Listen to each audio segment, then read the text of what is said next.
یہ سوچ کہ مرنے والے کو بعد والوں کا کوئی فائدہ نہیں پہنچنا بالکل غلط ہے، بالکل غلط ہے۔ اگر یہی معاملہ ہوتا تو صحابہ کرام علیہ رضوان بارگاہ رسالت میں یہ سوالات نہ کرتے۔ کوئی کہہ رہے ہیں میری والدہ کا انتقال ہو گیا، کوئی کسی کو حج کا کہا جا رہا ہے، کسی کو صدقے کا کہا جا رہا ہے، کسی کو کنواں کھودنے کا کہا جا رہا ہے، تو یہ کیا ہے؟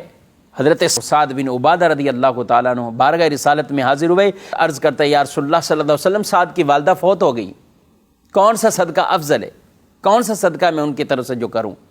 تو آپ صلی اللہ علیہ وآلہ وسلم نے ارشاد فرمایا الماء، یعنی پانی۔ اس وقت شارحین نے لکھا پانی کی حاجت تھی، ضرورت تھی، تو آپ نے پانی کا کہا، اور انہوں نے کیا؟ فحفر بیرن، انہوں نے ایک کنواں کھدوایا باقاعدہ، اور کیا کہا؟ وقال هذه لأم سعد، کہا کہ یہ ام سعد کے لیے، یہ ام سعد کے لیے۔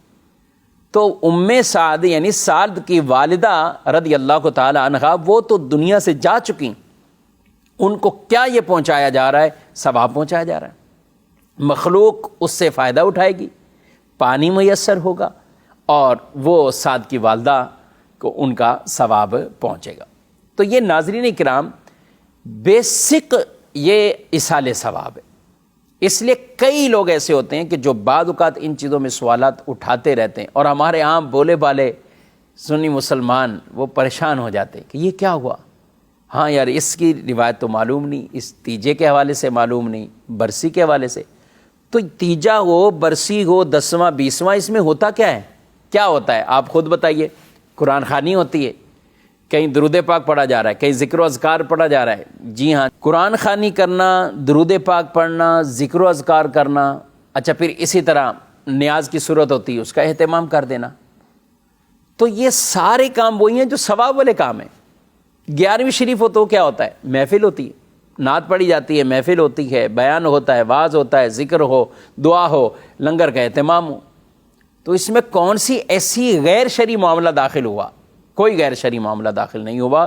لہذا تیجے کی صورت میں ہو یا برسی کی صورت میں ہو، عرس کی صورت ہو یا عام 10واں 20واں کے نام سے یا 40ویں کے نام سے فاتحہ کی جائے، یہ ایصال ثواب ہیں۔ ایصال ثواب جب ثابت ہے تو یہ ساری چیزیں بھی ثابت ہیں۔ اب دیکھیں رسول اللہ صلی اللہ علیہ وسلم کی جو حدیث ہے، تو رسول اللہ صلی اللہ علیہ وسلم نے سعد رضی اللہ تعالی عنہ ان کی والدہ کے لیے تو پانی کا یہ صدقہ فرمایا۔ مسلم شریف کی حدیث ہے، اما عائشہ صدیقہ رضی اللہ تعالیٰ عنہ کہتی ہیں کہ رسول اللہ صلی اللہ علیہ وسلم کے پاس ایک آدمی اور بھی کسی نے سوال کیا کہ میری والدہ اچانک فوت ہو گئی، اگر انہیں کوئی بات کرنے کا موقع ملتا تو وہ کوئی صدقہ کہتی، وہ کسی عمل کے حوالے سے یعنی کوئی صدقہ کرنے کا کہتی، تو اب اگر میں ہی ان کی طرف سے صدقہ کروں انہیں ثواب پہنچے گا؟